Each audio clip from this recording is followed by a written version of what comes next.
একটা কারণে কিছু বলতে পারছিলাম না।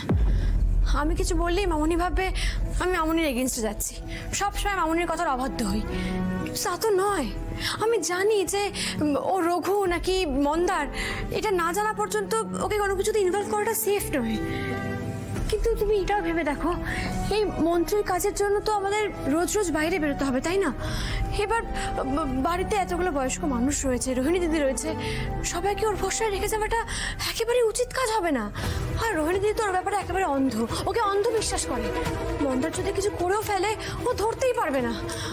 ওকে এভাবে বাড়িতে রেখে যাওয়াটা ঠিক হবে না। সবসময় ওকে আমাদের চোখে চোখে রাখতে হবে, বুঝতে পেরেছো? আমি তখন তো বুঝতে পারছি শ্যামলী।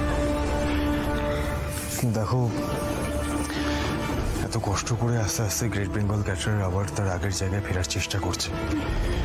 আমি ভাবছি যে যদি সত্যি সত্যি এই ছেলেটা ঢুকলে কোনো বড় বিপদ হয় তাহলে কি হবে?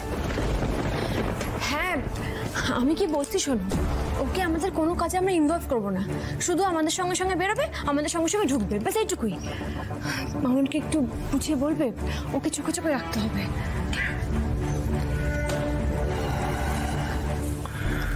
তুমি এই কথাটা ভুল বলনি আসলে।